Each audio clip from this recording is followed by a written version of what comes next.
Is that Billy D. Williams? Shannon yelling at Boone as per usual. He deserves it. Wow. Well, they're both dead. I was with the others like 2 weeks ago. They're on a total other side of the island. Then who dragged me into the jungle? Uh-oh. It's okay, it's only Nikki. Even the dog's not showing them any respect. Honestly, she probably should have slapped him right there. He better hope that she didn't go tell Jen. That's all I'm saying. Oh, yeah, Jen would murder him. The sound of the smoke monster. So they're just still paralyzed. So they're just gonna get buried alive now? Hey everybody, welcome back to the Tribe of Nerds. Kristin, Kevin, Michael, and I are back for Lost Season 3, Episode 14, Exposé, the Paolo and Nikki episode that apparently everybody hates, but I thought was fine. I don't understand. I was not like a big online fandom person when it aired. I was like in college, so I just watched it every week with my friend. So when I started like joining the online discussion, I was like, people don't like this episode? Why? I think this is a fun little mystery. It's a flash through the 3 seasons we've had. We get some old characters coming back. I think the biggest issue with this episode that people have is it's about characters that are completely meaningless. And this is clearly the writers hearing the fan feedback to Nikki and Paulo. Ever since Nikki and Paulo turned up in the show, the fans were not happy. They didn't like it. They were like, who are these people? Why are they suddenly in the show? And so they pivoted and said, let's just kill them off and do a Nikki and Paulo episode where they both die. So that's how we got the episode. But it's totally fine. I think it's fun. It's a fun little self-contained story. And it's a fun little mystery. I think the end reveal is really good. And it's shocking and awful and brutal. Yeah.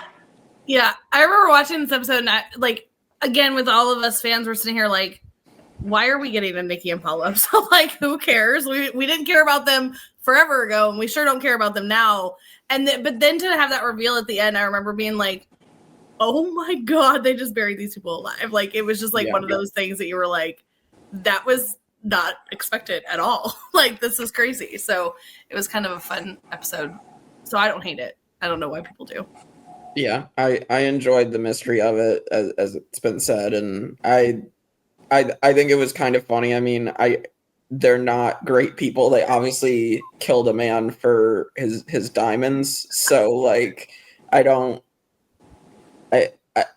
really see like, you know, any redemption for them anyway. So yeah. I do have a couple fun facts. Mostly I'm going to get to the really fun facts of it all, but the numbers are there. We have obviously the 8 millions in diamonds, paralyzed for 8 hours. The sound stage that Nikki walks off is sound stage number 4. The black and white that happened in this episode were her fingernails when she grabbed the key off of his neck. Her fingernails were painted black and white. So that was a fun little throw in. All of my fun facts happen to be the massive amount of continuity errors in this episode, which is great. Like, It's fine. It's fine. So many. One of the main ones that the fans really like, what? That doesn't line up, is Nikki talking about how Thanksgiving was 2 weeks ago. And that's like a big one that everybody's like, starts like counting. Like, I don't know about that one. The one that I enjoy the most is Paolo when he finds the bag and he immediately is like, I need the nicotine like gum. I'm like going through withdrawals. This is like 30 plus days after he would have had a last cigarette. So the nicotine would have been out of his system, which means there's no reason for him to be chewing the gum. So that one always makes me laugh. But also in the flashbacks, we see a lot of, like, they obviously were trying to like use pieces that they had, but also like kind of somewhat film them again because they were adding in Nikki and Paulo. So like, they just never line up. So like Jack's like speech was not the exact speech that we heard in White Rabbit. Well, like all the like people aren't lining up where they're supposed to be. They're just randomly like placed other places. A lot of continuity errors, but like kudos to Exposé. They tried. Listen. The dates. Who can keep track of the dates? It's been 3 seasons. It's been 3 years, but it's only been 75 days. Who cares if the dates were a little bit off? It's fine. But in an episode, and maybe she was like wrong. 75 days ago, 62 days ago, like that's when the fans are like, starting to count and be like, that doesn't add up. Maybe she just was wrong. Maybe it was at a different time. Maybe that's part of the reason why she died, because she actually meant Halloween and not Thanksgiving. Right. I don't know when Thanksgiving is, so it didn't really register to me. So I'm just like, sounds about right. My favorite one, though, and this one is the big one, that when she says we should really be asking Ethan for help, Ethan is dead at this point. He is 100% dead. And she's talking about in the flashback, like, we should really be asking Ethan for help. Well, Ethan is not alive, so I don't know why we're saying ask Ethan. So. Oh my god, I didn't even realize. I didn't even hear that. Maybe she didn't know he was dead yet. I mean, it You checks somehow out. missed out the whole infiltration of the others' storyline. They were just off doing their little thing. They were off finding hatches and not going in them. Like, they missed it. Yeah, they forgot that how like to weave these characters into stuff that had already happened. That one just always makes me laugh because it was like they were trying so hard to like make this timeline work, and that one's like a huge one of being like, he was gone. Like, he was long gone. Charlie took care of it. It's there purely for the joke that they're saying they don't trust Leslie, but they should ask Ethan because he seems like a nice guy. Like, right. We know that Ethan's a nice guy, so it's just more evidence of Nikki and Paolo not being the best. Not being good judges of character, not being... I think Nikki had potential.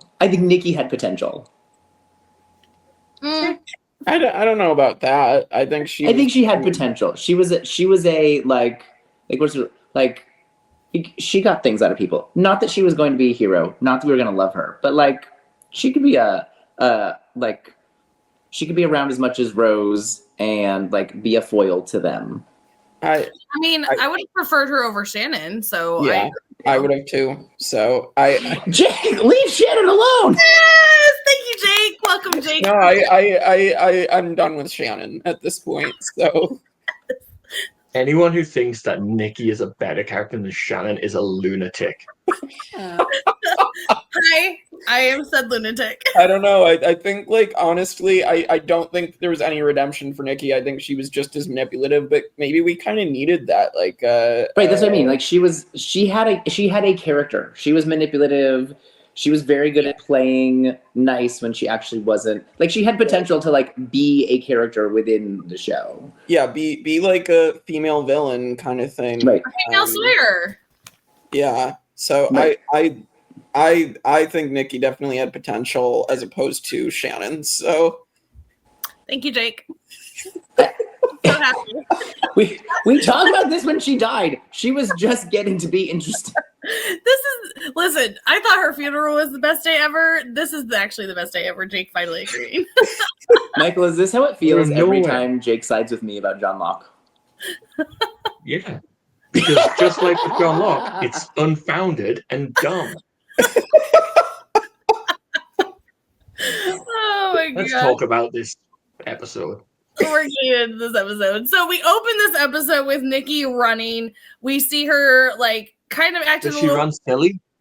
She actually runs better she runs way better, even getting paralyzed than Shannon. She does when she runs, her like pack like flaps back and forth. I'm like, you also have to remember she is in the process of being paralyzed, and she's just a little dramatic, but okay. Like, anyway, but she is running through the jungle. She starts to dig like a hole and put something in it. We don't really see what that is until later. She runs out of the jungle. I do love that. Before we get her running out of the jungle, Jake's probably favorite episode is going to be the stripping episode, part of this, where she is having a good old field day, and I also love that the song that they picked for her is just so like. It just is not a typical stripping song that you would typically hear, but it's like a good banger. But we do have her like seeing some situation going on in this flashback. So she goes up into this office. We see this is like the worst acting of it all. Oh my gosh, that money was for the orphanage. That's money's for the orphanage. It's so funny. How do you hate this? How do people hate this? It's so funny. And she's like, that would mean you're the Cobra. Obviously, this is like a show. We get our famous line, razzle dazzle, as she kicks the gun out of this guy. And For no reason. razzle dazzle it up, and she is shot. And yay, like good job, everybody! Clap for Nikki. She's a guest star that has now died. but we need to point out Billy D. Williams cameo and Playing himself. Playing himself. Yeah, I love That's seeing the Cobra. Lando. He's the Cobra. He's the head of. He's in charge of the strip club, and he's also the Cobra. He's also the Cobra. Like, Yeah. but as Nikki is walking that is a huge guest star to get on Lost for such a ridiculous role. Like, himself in the shittiest soap opera of all time. I legitimately just thought she was just a stripper, and then all of a sudden we get to the office and this like really cheesy spy music starts playing. I'm just like, what the heck is going on? It's like how goofy and silly it is, though. It fully embraces the silliness of it, and this is an episode that doesn't take itself seriously, and that's why I enjoy it. There's so many self-referential moments. It's like they're teasing themselves about certain things of like who are these people. Like Hurley has a comment about this person's identity has been secret for 4 seasons. It's like it's little jabs at their own, things maybe they've missed the ball on. I just think that's fun. I will also say I think it is quite a nice bit of writing that Nikki stops to bury her diamonds. If she just ran to the beach, she would have had enough time to tell them she was paralyzed. It was not. It was the obsession with the diamonds and stopping to bury them that means she's now dead and buried, literally. Yeah. Right. Like she could have just put them in her pocket and like went on her merry way. Mm-hmm. But yeah, I mean, I also love, like, again, as cheesy as this is, it's also a shout out to the A-Team. This was kind of like A-Team-esque, and like Sawyer also brings up the A-Team later, so this is kind of like a parallel between that. But we also find out that as she's leaving the set, she has had this nice romantic relationship with the director. It's a little like spicy in there, and he's like, this line, guys, he's like, we can bring you back, and maybe you were wearing a bulletproof vest, and she's like, and he's like, okay, bulletproof breast. It's just like, as soon as she starts making out with this dude, I was just like, oh, I didn't realize it was going in this direction. And then we find out later it's because she's manipulating this old man for his money, his diamonds. So most definitely. But as we leave this flashback, we get her finally revealing herself out of the jungle. But I love that right before this, we get Sawyer and Hurley. Sawyer still can't get over the fact that he lost to Hurley playing ping pong. And he's like, you said it was best out of 5. He's like, best out of 7. I refuse to lose. I love it. But Nikki does come out and she face plants. She says something that we're left kind of until the very end. What did she just say? I love that they were arguing. I think maybe she said power lines. And then he's like, no, Paolo line. Like, it was a whole thing. But Sawyer brings up, and this is like kind of where, Michael, what you were saying is like they're poking fun at like this situation that we've got where Sawyer asked the question is, who the hell is Nikki? Like, this is all the fans of being like, we've been asking this question. So I do love that, like what you were saying, Michael, that it was kind of them poking fun a little bit at the situation that they've created for themselves. I really love Hurley in this episode, though, and like it's more examples. We've talked about it a lot, how he's a really nice guy and he's funny, but he's also like really good with people and like taking charge on certain situations. And like I love the line when he says to Sawyer, like, be respect, their names, they're Nikki and Paulo. And it's like he's funny, but he's not gonna let people just be dicks for no reason. And I think he really steps up. And we should point out, this is the thinnest the roster has been on the beach for leaders and heroes. We have, obviously, Jack's gone. We've got all the main characters off on their mission now, trying to rescue Jack. Like, Saeed's gone, Locke's gone. Like, everyone's gone. So now Hurley's stepping up, and I love it. Yeah, for sure.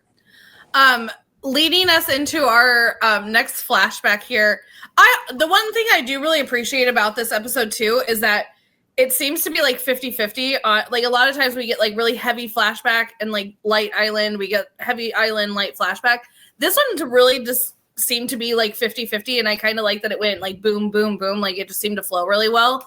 But in this next part of this flashback, we see that Nikki and her very older director boyfriend are having breakfast, and he now wants to introduce her to his new chef, which happens to be Paolo. And we're like, wait, Paolo was with her on the island. What is happening here? What's going on?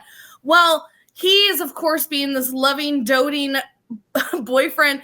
This is really sad. This is like how bad Nikki and Paulo actually are. Is he's like gives her this beautiful diamond bracelet as he's about to die, and then he's like, I know it's not a ring, not yet. Like he's like planning a life with this woman, and she's like waiting for the poison to kick in. She's like 0 F's given.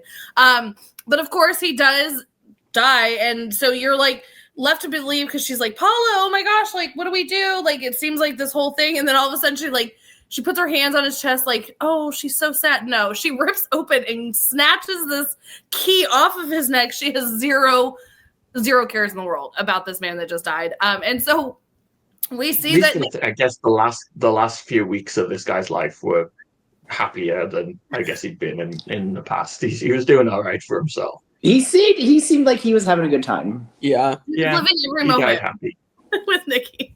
But we do see them going into his closet and things like that, and they're talking about like these things are way off the book. So we find out that Nikki and Paulo are actually like thieves. They've like planned this. They came here specifically for this guy. He has these like jewels and things that like money and things that he doesn't even like claim, so nobody would never know they're missing. And so we see that they've grabbed these diamonds, if you will. And so it's kind of like where we were like had zero idea what's going to happen with Nikki and Paulo, and then to now get them as like thieves on the run, it's kind of like, where are we going to go with this episode? And this is again another reason why this is a fun episode. With it, we get back to the island, and everybody's starting to question what could have happened to them. There's no polar bear bite, there's no bullet wound, there's no nothing. Like, what happened here? They're talking about maybe the food. There lots of questions because there's zero reason to why Nikki just came out of the jungle and face planted and is now dead at this point. But we also get where this is the line of like, she said something like they're like have zero idea. But then Hurley's like, oh no, I get it. It's not power lines, it's Paulo lies. And they're like, well, let's go find Paulo because that seems like a great start, you know? But this was a whole, like, he's like plywood. Didn't Sawyer say something like, she said something like plywood? It's like so wrong. She ran out of the jungle, said something about plywood, and then died. Oh my gosh. But yeah, so we now have this mystery of Paulo lies. This is what they think she said. Now we have to go find Paulo. But again, back to the flashback where we see them at the airport. They're celebrating. They're reading the newspaper, which also another continuity error. They have it on the wrong date because the plane crash did not happen on the 24th. It happened on the 22nd. It's fine. Again, we've already talked. Listen, they were in Australia. It's the future there. It's the future. It's the future. But they're reading this paper of what they have just did. They found this, billionaire dead in his house from heart failure. So sad. They're like, let's cheers. The man is dead. Also, what I do when Shannon died, but like to each their own.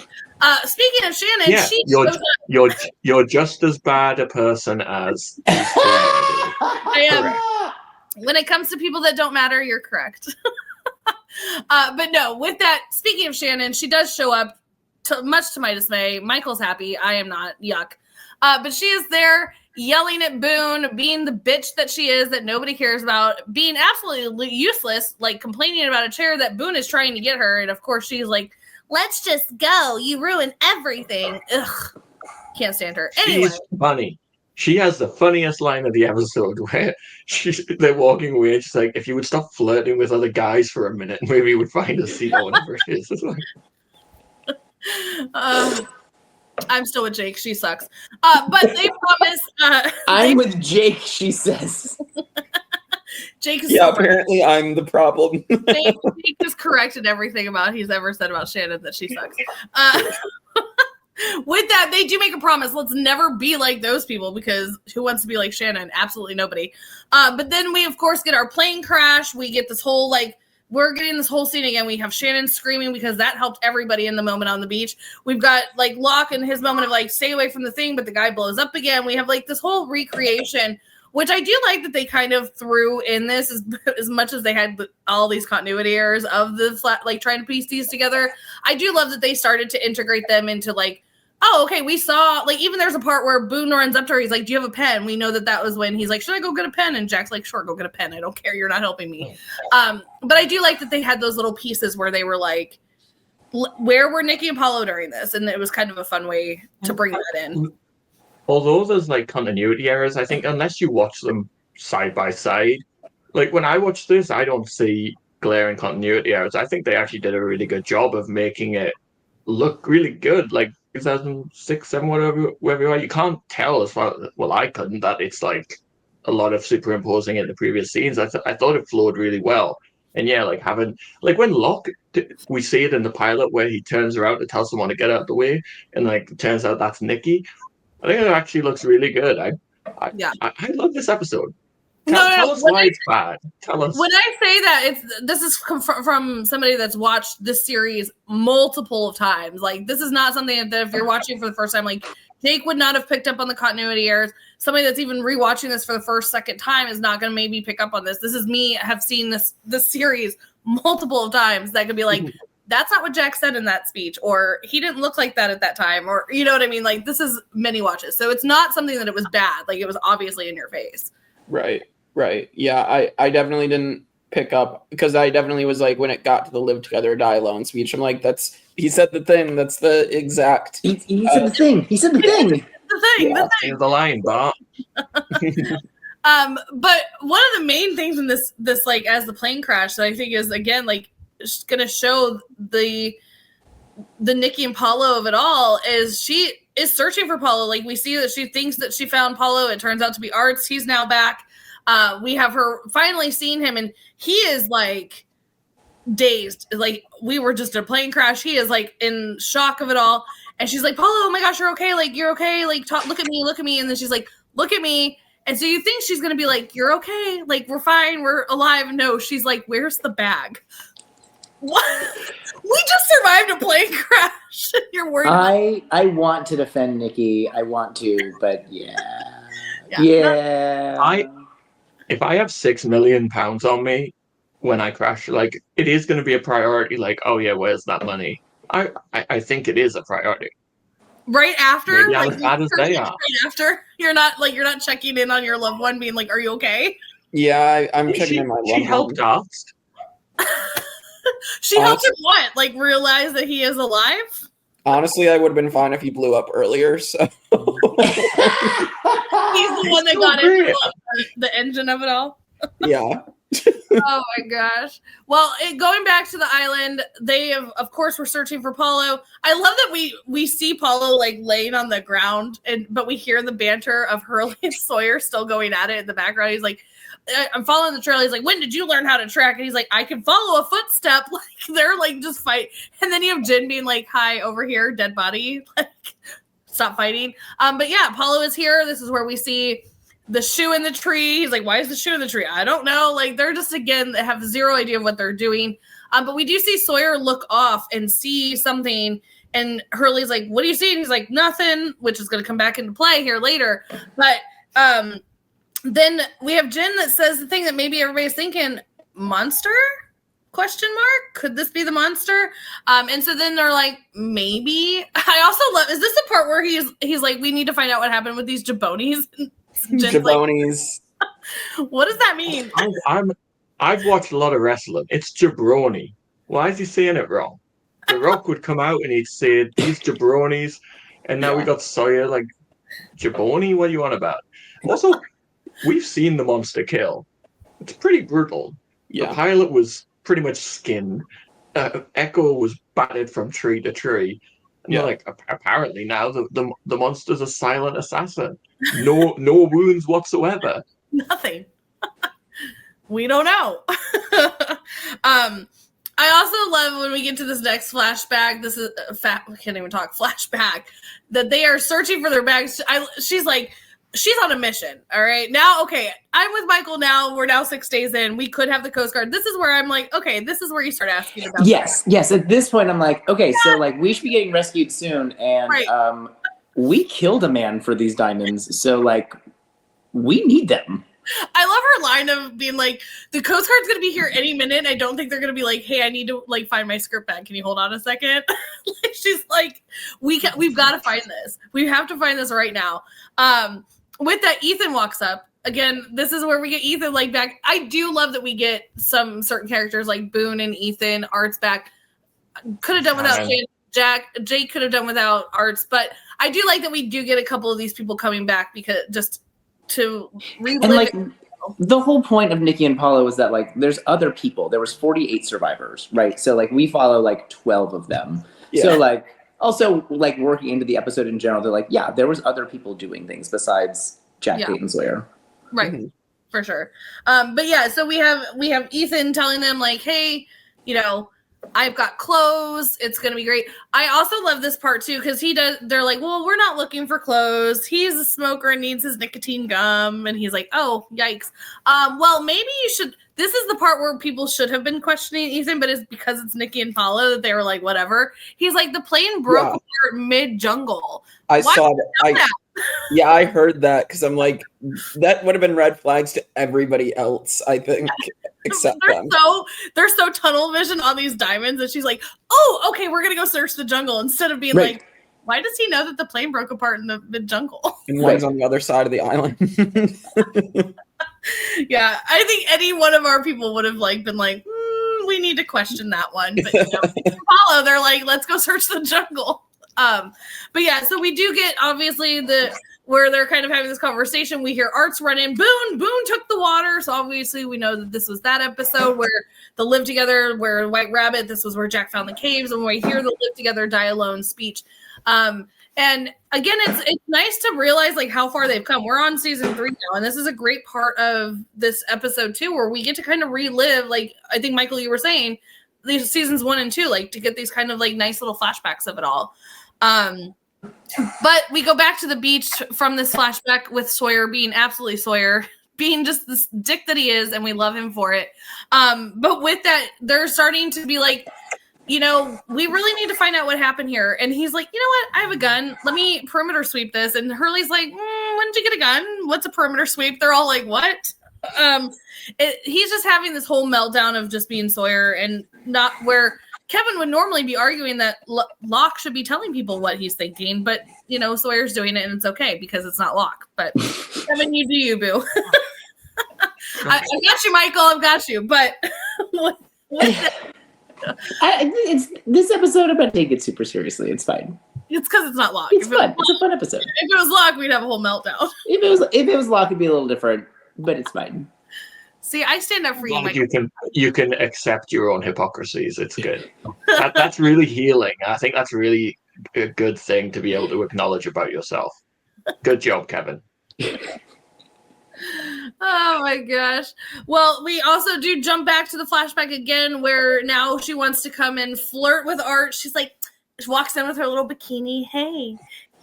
Lost is so happy.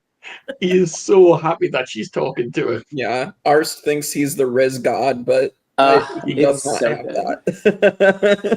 But I love that she came in with like automation. Fixes He like tightens his little neckerchief, like gotta make myself look good for the pretty lady.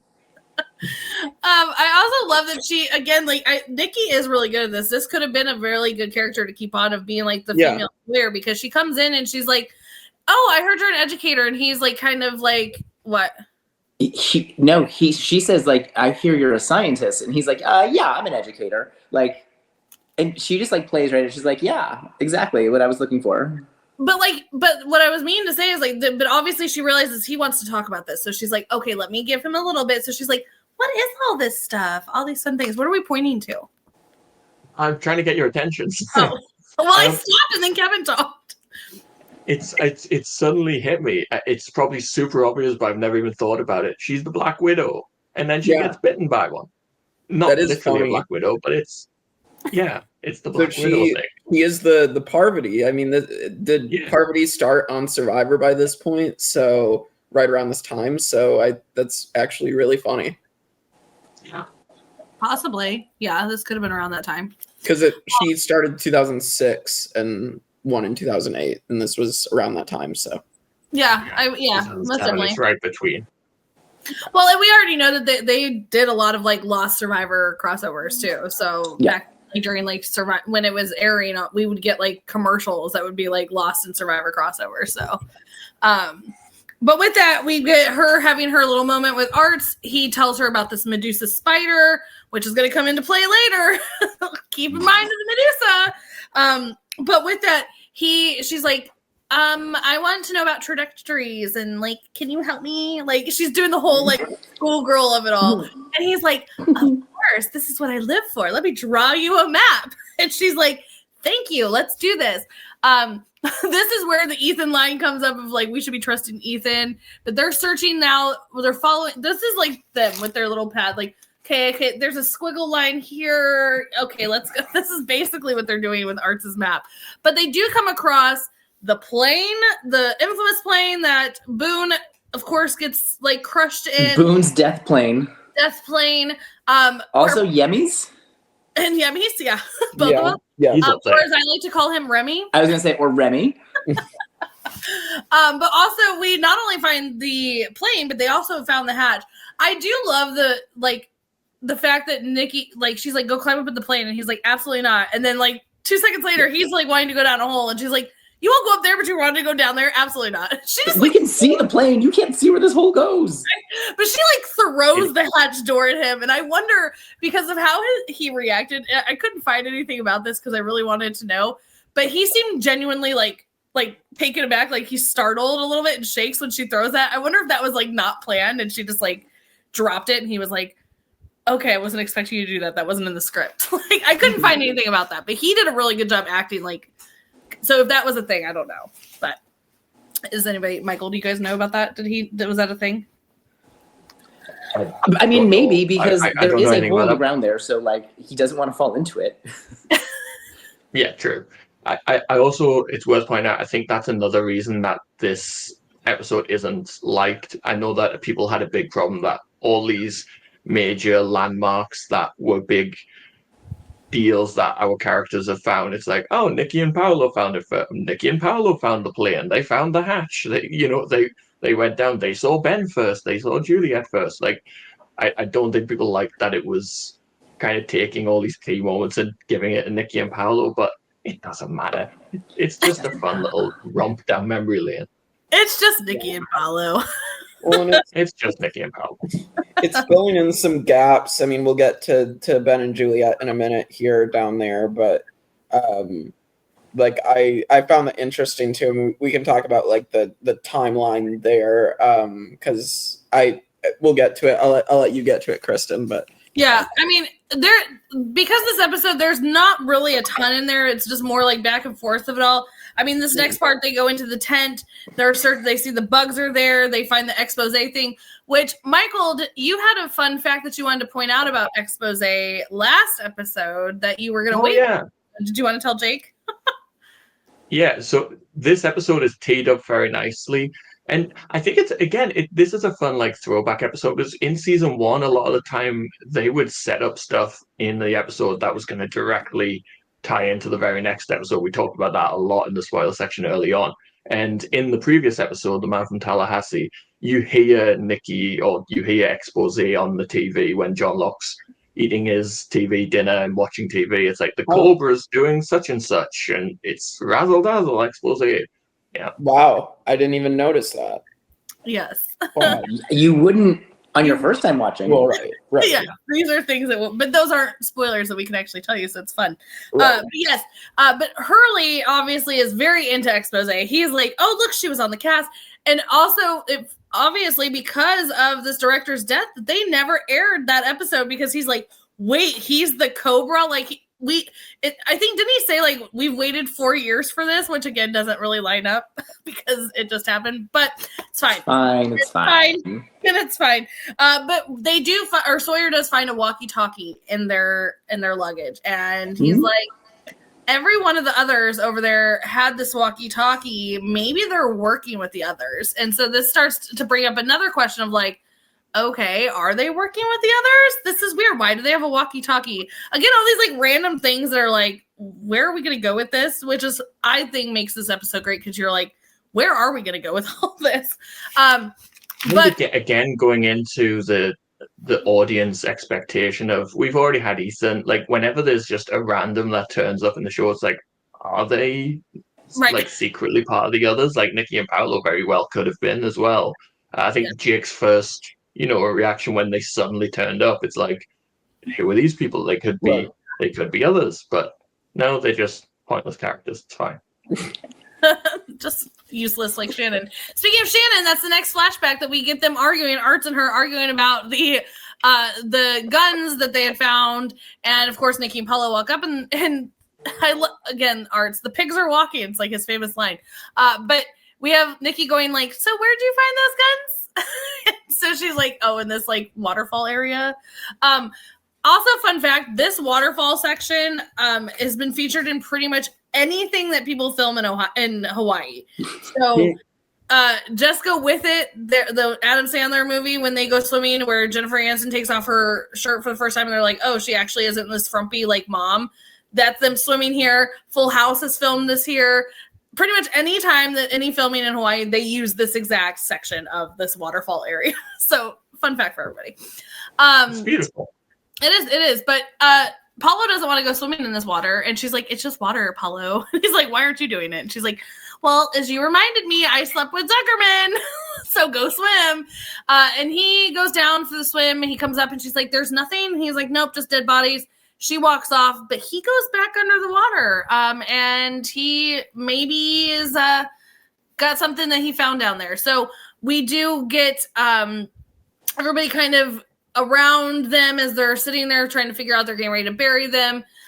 Son, thankfully, is, coming to my man's rescue. Sawyer is not a murderer. Sawyer is a great guy. He would never do anything wrong.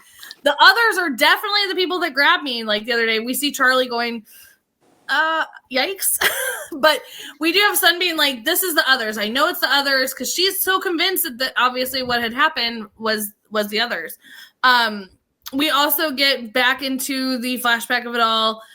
He's doing this nicotine. He's digging the hole. Kevin's favorite person, Locke, shows up with some great advice. Thank you, Locke, for helping out. It's very nice of Locke. Don't you agree, Kevin? I mean, I guess it's nice to Nikki, or to Paulo, like the worst of the two of Nikki and Paulo. So, I mean, I guess, sure, it's nice to him. I'm actually shocked. I'm actually shocked. I thought Kevin would be like, to see if Locke would have just been honest with everybody, then Paulo and Nikki wouldn't be dead right now. That's what I mean, he could have told other people that he caught Paulo digging a hole on the beach, but like, then the episode wouldn't have happened, so it's fine. Anyway, he does tell him like winter's coming, which I love that line was thrown in there for Game of Thrones, and Jake has zero idea, but it made me laugh. But with that, he's like, you should find a place that's the sand's not gonna erode. So where does he go? Back to this mysterious hatch in the ground. And he goes down there and he's hiding things in the toilet. And this is where we get Ben and Juliet coming in, and they're spying on Jack. Oh, this is Shepard? Okay, he's cute. What? He's never gonna do your surgery. I love the entire thing. Juliet saying he's cute, and then Ben just laying out the entire plan of like, no, I'm going to get them to come to me, and I'm going to make him do it. Like, I'm going to emotionally manipulate him. And I'm like, thank you for explaining that bit by bit for us, Ben. Yeah. So the timeline of this, it sounds like it's right before Ben gets himself captured, correct? Or is this... I was going to bring up, like, trying to discuss where exactly this happens, because, the timeline of this episode is confusing. It has to be before. I guess technically it could be after he's released, but I think it'd be a bit more, he escapes from Michael, but no, I think it has to be before he gets captured. Yeah. But I love the line of Ben. Again, it is spelling out exactly what he does, but that is what he does. He emotionally blackmails people. He finds out what they're invested in and exploits them. We've seen it time and time again. And if we needed any more proofs that Paolo was kind of a shitty character, he has some pretty good key information here that could have been quite useful during the whole Henry Gale debacle. And he's just like, I don't think anyone needs to know this. This isn't important, right? No. I was actually gonna bring this up because we hear, like, obviously these diamonds are a big problem for both Paulo and Nikki, because we hear, like, they're like, well, how, like, Juliet's like, how are we gonna do this? He's like, well, Michael, of course. They even say, like, how we're gonna, like, he could have easily gone back and been like, hey, I was in this hatch, and I heard these other people talking about how they're gonna, like, kidnap Jack because they want him to do a surgery and they're gonna use Michael to do it. Like, we have everything is solved. Everything is solved. But no, it's because this obsession with these diamonds that he obviously can't tell people what he saw, because, like, then why were you down there? What were you doing down there? But this is also where he gets the walkie-talkie and takes it. Why you took a walkie-talkie, for what reason, Paulo will never know. We will never know. But maybe he just wants to collect things like Sawyer and just have things. We do get back to the beach where Hurley checks in with Desmond, and he's like, can you check your superpowers? He's like, it didn't work like that. He's like, well, yours are lame. Like, so over it. My superpowers are purely Charlie related. Just all Charlie. I can tell you if Charlie's in danger, but not much else. Not much else. But he also says, I can't help you with that, but I can tell you that Nikki was arguing with Sawyer earlier today. And he's like, interesting. We also get Vincent ripping the blanket off in this part. Like, maybe, again, dogs and, like, kids, they see things, they do. I am very much a believer in that. Maybe we should have been like, why is he so invested in these dead bodies that aren't actually dead, that we're going to come to find out. But, like, I think that would be a big sign of, like, Vincent's never, like, really bothered that kind of situation. So, like, why is Vincent ripping the blanket off? I would have questioned that. But anyways, they're just like, Vincent, bad dog, see you later. Oh, well, no big deal. It's just Nikki and Paulo. But we, like, again, this is where Charlie comes clean to Sun, and good for you, Charlie. I'm very proud. Good for Charlie. This very is like, proud of you. This is a very good like parallel to addiction and like coming clean and telling people and being honest with people. Like, it's one of those moments where he even is like, I was not in the right headspace, but, like, I know what I did to you was wrong, and I'm sorry. Again, probably would have taken that to my grave, because we have Jin, and we're going to find out later what Sun says about Jin finding out. So probably would have gone to my grave on that one. But again, kudos to Charlie, because that was like a really good moment for him. Yeah, that's like, part of the addiction apology process is you apologize, and it doesn't matter what happens from that, like, because it's what you're supposed to do. So yeah, and we talked about the whole Charlie taking something when it happened, of like, this has got to come back around, like, it's got to come up again, like, how's she gonna find out? I really like that. It's a really simple solution, that Charlie just feels bad and he owns up to it. Like, it's a really sweet thing, and I've been quite hard on Charlie on occasion, but, like, this is maybe the most I've loved Charlie so far, and that it does take a lot of courage, and especially when it comes to Jane, like, to actually admit, like, it was really fucked up what they did, and to have the courage to, like, own it and apologize and let it, because also I think Charlie does recognize the fact that Sun is, like, living in fear, that, like, she had this experience with the others and she's now convinced that they're back, and even though it's horrible to tell her what he did, he can at least kind of take the pressure off her in a way as well, of like, look, you weren't attacked by the others, they're not coming to get you, you're good. Like, good for you, Charlie. Well done. Most definitely. And I mean, because we know from the long con when he's like, Sun can never find out what I did to her. Like, he was very like, it will never happen. She can never find out. For him to be the one that tells her, it's just a huge moment for him, and I love that about that moment with Charlie. Well, this is where we get back to the flashback where Locke is like, hey, we're gonna go to the station with computers and let's go check it out. And Nikki's like, oh, I'm coming. And then Paulo's like, crap, that's where I hid shit. I guess I have to too. Let's go. I need to use the bathroom. I gotta use the bathroom, like, really bad all of a sudden. But while they're obviously, of course, this is where we're getting this side of it. We have Paulo in the bathroom where he is breaking open this Russian doll and getting something out of it, placing the pieces back. I like that we don't actually find out what this is until later on in the episode, that is these diamonds that they stole. Because, like, we had, like, when they first got them out of Zuckerman's closet, we just have her looking down and she's like razzle freaking dazzle. Like, we never actually see what they're hiding until, at the end here. But yeah, so I didn't even realize that. I know the outcome, so I didn't even think about it. Yeah, they never actually show us. So we're like, what are they hiding? What is this? I don't really know what Paolo's plan is. Like, so why is he back and forth with these diamonds so like I get that he's trying to make sure that Nikki doesn't realize that he has them, but he's hid them somewhere so far away. So if rescue does come, like he's not gonna run out to the hatch to get them. Right. And then like why is he collecting them now? Right. Like he you got rid of them, but why does he need them now? He's just constantly back and forth. What am I going to do with the diamonds? And he breaks the smallest Russian doll and just puts the pieces in the toilet. Like, sir. But Yeah, also, okay. I find it funny because it's like, even like, okay, so what so what if say they go use the bathroom? They're not going to take the lid off. There's zero reason for them to take the lid off of the toilet unless they're looking for something. Like, you're panicking for no reason, dude. Yeah. And I didn't. For some reason, I got confused as well with like the timeline of like, was this it? Obviously, I realized it couldn't be the original hatch with Desmond because they had to blow the door off that thing. But then I was like, oh yeah, it's the computer room. I completely forgot about this place. Yes. Well, we first saw lovely Mikhail. Yeah. So obviously they are still here at the beach, and Sawyer returns. Hoyer. Name. Hurley, of course, immediately confronts him. Give me the gun, dude. What are you doing? We don't trust you.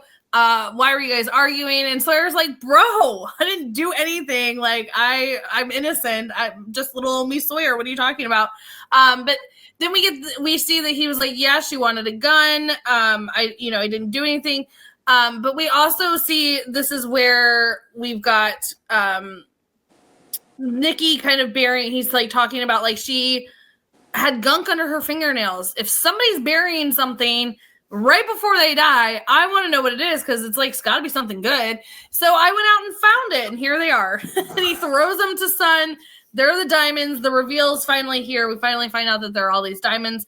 And he's like, take them because I didn't do anything with these people. I'm not going to have you guys think that. I'm out. See you later. Our next flashback, obviously, is where Nikki is upset. Thanksgiving was 2 weeks ago. Supposedly. But with that, Paulo has all this newfound optimism, and she's like, who are you? Like, this is not who you are.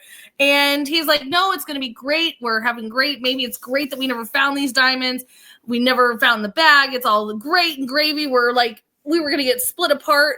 And he's like, I'm going to go get you breakfast. See you later. Kiss on the forehead. Oh, now we've got a problem because your nicotine gum fell out of your pocket, Paulo, onto the beach, and Nikki has found it, and she is done pissed off. You've done it now. You've, like, woman scorned. This is Nikki. So are you saying No, I like Paulo. But in this flashback, this is where where he's dumb, otherwise there wouldn't have been a resolution. That's true. Paolo being dumb gives us this ending, so thank you, Paolo. Thank you, Paulo. But yeah, so we do see that this is where Desmond had seen Nikki fighting with Sawyer. Like, I want a gun. And he's like, this is also pure Sawyer. He's like, you have an attitude that says, do not give you a gun. Go put your head in the ocean. Cool your down. He's like, take a chill pill. But obviously this is what Desmond had seen, which is why he said she was arguing. I also love that she like storms off. And again, he's like, who the hell are you? Like, still, like, if we haven't implanted that enough, like, here we go. But with that, we get Sawyer in this next episode. Thank you, shirtless Sawyer. It's like my favorite part of this entire episode. Is digging these graves, and Sun approaches. Sun just happens to let good old Sawyer know that she knows that it was him and Charlie, and he's like, oh shit, let me come out of this grave for a minute. I'm sorry. And she's like, yeah. Excuse me? Does he say that? No, but basically that's what happened in my head. He does not say I'm sorry. He does not apologize whatsoever. He does not. His concern is where it should be, where Charlie should have been a little concerned is, are you going to tell Jen? Yeah. That was his apology, basically, was, are you going to tell Jen? Because I need to know if I need to go into hiding. Correct. And so she goes, what we're getting at is Charlie is more of a man than Sawyer, correct? I mean, Sawyer, he has a moment. It's fine. With that, I do like that when he comes out of the grave, he's like, why aren't you telling Jen? Like, and she says, well, we'd have to dig another grave. Cold. Like, Yeah. it's She a is line very that direct. it's a line that we all I knew was love coming, but that. yeah. I love that so much. I also love that she follows it up, and Kevin also like brought up the death stare is great this episode. She's like looks could kill. You don't need to worry about Jen because Sun's got that covered. And just in case you were wondering, she gives a very good, massive punch slap to the face of Sawyer. Well deserved. He deserves it. I am not completely naive to know that he doesn't deserve shit sometimes. So yes, 100% deserve that. And with that, we get the funeral. This is where the setup of the funeral starts. They're like, okay, do you love at this funeral that nobody has any like Nikki and Paulo were great. Like even Claire can't save this with like reading off a passport at this point. When we talk about the before even the proper funeral, Sawyer's eulogy to Nikki, where he closes her eyes and just says "Thanks for nothing." What a terrible sign off for someone's life. Yeah. That's what I'm saying. Even Claire can't help this funeral with just reading the passport. Yeah. Like, this is so bad. Hurley does his best though. Again, good job, Hurley. Like, I just do appreciate him. I don't think he gets enough credit for how important he is to the camp. Like, not just as a funny guy. Yeah. He definitely is the heart of the camp, for sure. Yeah, for sure. But we do get our final flashback. This is 8 hours ago. It specifically says this across the board because this is going to come into play that she's like, I've got a surprise for you, Paolo. Let's walk out here to the middle of nowhere in the jungle. And he's like, what are we doing? She's like, I found the diamonds. And he's like, what? And she's like, I don't think you did. I don't think you did. And he's like, where? And she's like, right here. And I love that Paolo's like looking around, like, where? His like, It's so funny. so good. It's so, oh my God. And she's like, you have them. And she's starting to confront him. She's like, I know because look at this out of my bag of tricks, Mr. Gum that you said you didn't have and you've been chewing the nicotine gum. Where are my diamonds? Because I want my diamonds. I slept with Zuckerman. I need the diamonds. And he's continued like, well, I didn't want to do, and she has zero time for this. So she immediately, as he's trying to explain, again, could we talk this out maybe? But no, Nikki has zero time for this. Immediately pulls out the Medusa spider and chucks it at this poor guy's neck. And he immediately gets bit, takes it down. He's like, what are you doing? She's like, well, let me tell you about my friend Medusa spider. And now I love that Jake kind of came to he was like, oh my gosh. Like, as the story starts, she's like, the Medusa spider, she turns people to stone, which means you're going to be paralyzed for, I don't know, about 8 hours. And she's like, so it bit you in the neck. You're going to be paralyzed pretty quickly. Let me like do all these fun things to you because I'm going to find my diamonds. I bet you have them on him. Is it in a shoe? So she takes the shoe off and throws it. So now all these pieces are starting to come together. And she goes, I also love that we didn't bring this up early on, but like when they found his body, they're like, why are his pants undone? Well, this is pants were undone because she realized that he'd hid them in an area. But she finds him and she's like, you suck. Like I won. Ha ha ha. We do hear what sounds like the smoke monster coming on. Jake pointed that out. And as we hear this, we start to see all of the spiders because if we learn from Arts, Mr. Awesome Science Teacher, that her pheromones bring all the male spiders out to play, just like apparently Nikki is according to Arts. But she does get bit as well. And so she's like, oh, crap. Oh, no. She gets bit on the ankle, which is why it takes longer for her and she's able to run. Correct. Mm-hmm. Run. I mean, this is psychotic behavior from Nikki, though. Like, yeah. I wish we'd like to get in her head of, okay, he has the diamonds. I'm gonna take off the spider and throw it at him. Yeah, if she misses, it's awkward. Right? Can you imagine if he just went like, what are you doing? What are you throwing at me?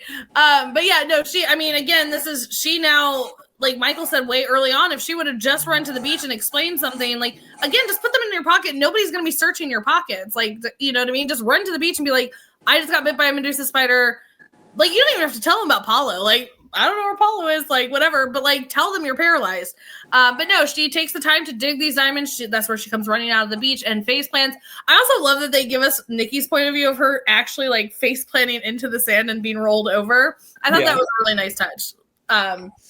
But with that, she says her line that it's not Paolo lies, it's paralyzed, but they did not figure that out. They figured that it was Paolo lies. And we get back to our funeral where they are starting to bury them.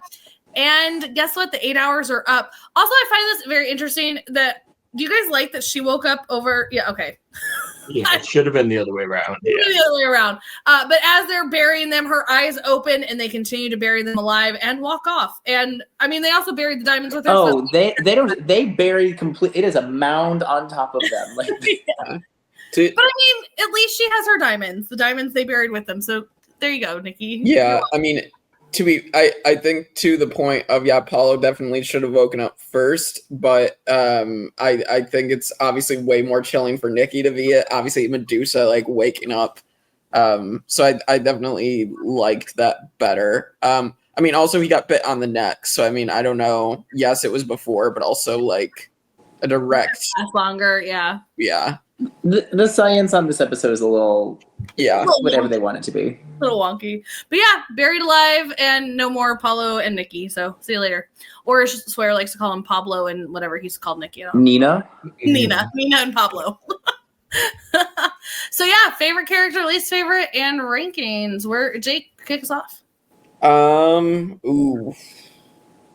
I'm gonna say favorite character. Honestly, I think Nikki could have been a good female villain, so I'll honestly go Nikki just because It's your last chance. It's my last chance. Yeah, and so I'll just go with her, and I kind of wish that they had gone that direction with the writing, but oh well. And then least favorite, ours to get out of here. So he was so much fun. Jake hates Arts because Arts got all the Nikki time. Like Jake was hoping he would show up in his tent. Yeah, I was torn. I very nearly was gonna make us my favorite character because I love the scene with him with his little neckerchief and like he's really fun. I don't know where the hate comes from. I think he's a really funny character. And I was happy to see him again. But of course, the best character of the episode is Shannon. We finally get her back. It was so great to see her again. She had some classic sassy Shannon put downs. She made that idiot Boone look like the idiot he is. I could have made Paolo my favorite character because he's smarter than Boone. He didn't go up in the plane. But I'll make it Shannon. And least favorite. Least favorite. Oh, who's my least favorite? I mean, you know what? I'm sorry, Nikki and Paolo. Like, it's a fun episode, but I'm glad they're gone. They were useless characters. I just don't care about them. It is what it is. I'll say Paolo. I agree. Nikki's kind of all right. Paolo. Pot meat kettle. You put them in the useless category, but Shannon's your favorite. Because she's not useless. You're blind. Totally useless. Kevin. Blinded by hate. I mean, shout out to Charlie for coming clean about what he did to Sun, and shout out to Sun for that death glare, because those are some great moments. But yeah, I'm with Jake. I'm gonna make Nikki my favorite just because this is the last chance. She's clearly not coming back from that. The only real chance. And she had potential. And then least favorite is Paulo because he's an idiot. An idiot. I will say I did kind of feel genuinely bad for him. I thought his performance was pretty good when he's like I didn't want you to leave me. I thought, I actually feel quite bad for the guy. Yeah. No, he like I did feel bad for him that he like, he thinks that he's only with him for the diamonds. So like, sure, I feel bad for him, but he's an idiot. So. But also, like, that's a stupid reason because, like, if she leaves you over the diamonds when you guys get home or wherever, you could easily go and be like, I was the chef. Like, you can see that he paid me. Like, we helped kill him. Like, you can totally take her out. Like, she's stuck with you. Like, this is reasoning of stupidity, but I mean, it's Paolo. My least favorite character is no shock. It's Shannon. Like, why we could have done this entire episode without her. But my favorite character, shockingly enough, is going to actually be Sun, because I love that Sun. Like, we see her very much like she's standing up for my man Sawyer. Like she was like, Sawyer would never do anything. And like I love that Sun, like this is how far Sawyer has obviously come to have Sun of all people being like, Sawyer's a great guy. He's not a murderer. He's like fantastic. But also still showing the grace that she has, because she could easily go to Jin and be like, look what Sawyer and Charlie did to me, and they would be dead. So the grace of Sun, and the fact that she got a good shot in on Sawyer because he deserved it. So Sun is my favorite character because I think that it shows that she still wants to see the best in people. That's why she's standing up for Sawyer in that moment of being like, he is a good guy, but then also having the grace to find out that he's not the good guy and still having the grace to not do anything about it. So Sun, kudos. Yeah. All right. So now let's hit our episode rankings. So number 1. I'm just kidding. Definitely not. I'm kind of torn on this one. I'm not sure where it's going to end up. Yeah. So there's our top 14. I am with Michael. We should go back and like actually put where we should. I agree. At some point we can definitely do that. Maybe when we finish the season. I fully expect 14 to be pushed out of the top 20. So I'm like, meh. Yeah, I don't think we need to worry about kind of round it out. Yeah, I think we can leave this one off for now. Yeah. Yeah, it's not making the top 20. No. It's not making the top 20. All right, so we have our top 13. That's a weird little gap. Oh, it's a different page. Yeah, sorry. I can kind of move the season 3 episodes down just a sec. No, it's fine. Okay. There we go. So, I mean, it's better than Stranger in a Strange Land. It's better than Further Instructions. It's better than that. I think it's Ballerina. It's better than Glass Ballerina. I think it's better than Power Avion. I don't. I think again, like I was arguing with Par Avion being a little bit higher when we did that one, just because of the reveal of Christian Shepherd. This does not, like the reveal that they are like daughter. This does not beat that, in my opinion. But I'm happy to be outvoted. I think I'm in that spot too. It's either 11th for me or 10th. I could see it maybe above Par Avion, but then I could also see it being below that as well. I definitely don't think it's better than Cost of Living. So, no, hell no. Yeah, no, I would say above Glass Ballerina. Nikki and Pablo, no. Nina and Pablo. Yeah. Yeah. I'd say number 11. Yeah, I'd put it at 11. All right. Michael, where were you going to put it before I cut you off? I could make an argument for above par. I mean, I just don't really care about that episode, to be honest, apart from the Christian thing. But it's certainly not a hill to die on. I don't care that much about this one either. Yeah. All right. So that is episode 14 of season 3. Excited to get into next week. Presumably we can continue that cliffhanger from episode 13. I hope. But I guess we'll see. And I'll let you guys get to your spoiler, and we'll see. What is next week? There's no spoiler section. Oh, there isn't? Okay. There's for next week's episode to start with Nikki's hand rising from the sand. The Evil Dead. Help me! No, there's no spoiler. Somehow Nikki returned. Somehow Oh, God, not the Palpatine reference. Like that's when you know that this episode wasn't that great, when there's nothing even that we could take from this episode. There's nothing to spoil moving forward. This is it. There's no real need for a spoiler section, Yeah, honestly. sorry about your luck. You'll see us 3 at the next one, but no spoiler section. Okay.